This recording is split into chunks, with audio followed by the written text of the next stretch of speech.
हाथी और बंदर की कहानी। बहुत समय पहले की बात है।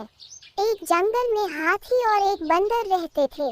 बंदर बहुत ज्यादा फुर्तीला था और तेजी से पेड़ों की टहनियों और शाखाओं पर भाग सकता था और ऊंचे से ऊंचे पेड़ों पर चढ़ सकता था। हाथी बहुत शक्तिशाली और ताकतवर था और बड़े बड़े पेड़ों को तोड़ मोड़ सकता था। हाथी और बंदर दोनों को अपनी अपनी खूबियों पर गर्व था और वे दोनों अपने आप को दूसरे से बेहतर समझते थे और आए दिन उनमें यही बहस चलती रहती थी कि कौन ज्यादा बेहतर है। इसी बहस को लेकर आए दिन हाथी और बंदर में तेजी और ताकत दिखाने के मुकाबले होते रहते थे, लेकिन हमेशा हाथी और बंदर दोनों ही जीत जाते थे। एक दिन उन्होंने तय किया कि आज तक हमने कई मुकाबले किए, लेकिन दोनों में से बेहतर कौन है पता ही नहीं चला। और फिर हाथी और बंदर इसी बात पर एक दूसरे से बहस करने लगे। हाथी और बंदर जिस पेड़ के नीचे बहस कर रहे थे, उसी पेड़ के ऊपर एक उल्लू बैठा था। उल्लू बहुत ही बुद्धिमान था। उल्लू रोज हाथी और बंदर की बहस देखता था। हाथी और बंदर की रोज रोज की बहस देखकर उल्लू भी तंग आ चुका था। इसलिए उल्लू ने सोचा, आज इनके इस मुद्दे को हल करना होगा और इन्हें बताना होगा कि हाथी और बंदर में से कौन ज्यादा बेहतर है।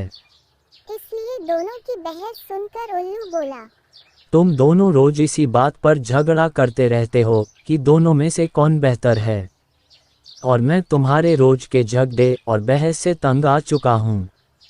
इसलिए आज मैं ये फैसला कर देता हूँ कि दोनों में से बेहतर कौन है।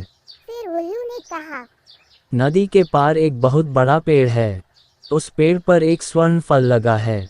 तुम दोनों में से जो उस पेड़ पर से वो स्वर्ण फल मुझे ला कर देगा, वो विजेता होगा और तुम दोनों में सर्वश्रेष्ठ भी होगा। ये सुनकर हाथी और बंदर दोनों खुश हुए कि चलो आज पता चल जाएगा कि दोनों दोस्तों में से कौन ज्यादा बेहतर है और किसकी खूबियाँ ज्यादा उपयोगी हैं।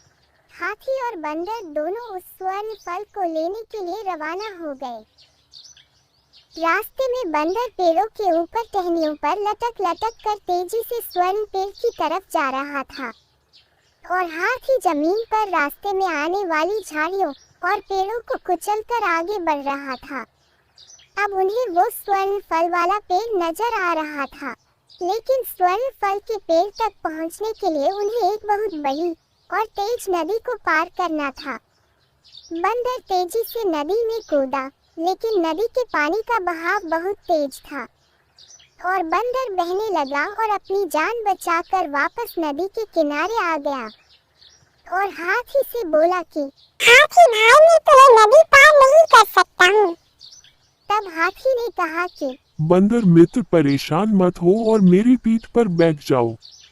इस नदी के पानी की तेज लहरें मेरा कुछ नहीं बिगाड़ सकती हैं। इस पर बंदर हाथी की पीठ पर बैठ गया। हाथी का वजन ज्यादा था और हाथी ज्यादा ताकतवर था, इसलिए हाथी ने बड़ी ही आसानी से नदी को पार कर लिया। अब हाथी और बंदर नदी को पार कर स्वर्ण फल के पेड़ के नीचे पहुंच चुके थे, लेकिन स्वर्ण फल पेड़ पर बहुत ऊंचा लगा हुआ था और स्वर्ण फल का पेड़ बहुत बड़ा और मजबूत तने का था।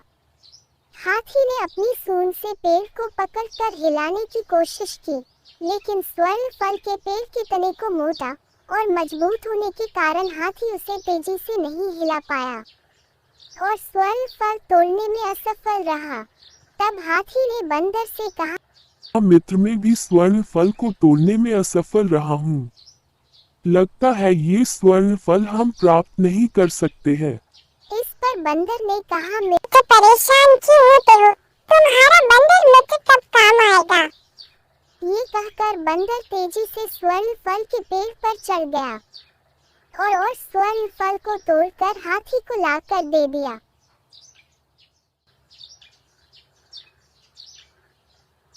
अब दोनों स्वर्ण फल को लेकर उल्लू के पास पहुंचे और हाथी ने स्वर्ण फल उल्लू को दे दिया।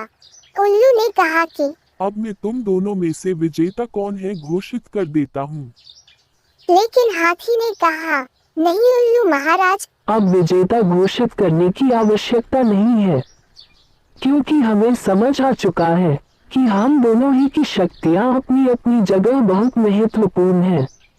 बिना दोनों की शक्तियों का उपयोग किए ये स्वर्ण फल लाना संभव ही नहीं था। इसलिए इस परीक्षा में हम दोनों ही विजेता हैं। तब उल्लू ने दोनों को कहा कि मित्रों, ईश्वर ने सभी प्राणियों को अलग अलग शक्तियां और खूबियां प्रदान की हैं, और सभी प्राणियों की शक्तियों का अलग अलग जगह पर अलग अलग महत्व है। कभी भी अपनी शक्तियों पर घमंड मत करो। अब हाथी और बंदर सारी बात समझ चुके थे और उन्होंने ये तय किया कि आज के बाद वो अपनी शक्तियों पर घमंड नहीं करेंगे और एक दूसरे का सम्मान करेंगे। इस कहानी से हमें ये शिक्षा मिलती है कि कभी भी अपनी शक्तियों पर घमंड नहीं करना चाहिए और एक दूसरे की शक्तियों का सम्मान करना चाहिए तथा मिलजुल कर एक दूसरे की मदद करनी चाहिए। मित्रों, आपको ये कहानी कैसी लगी कृपया कमेंट्स करके बताएं।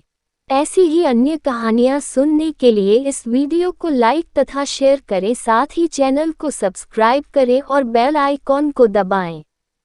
धन्यवाद।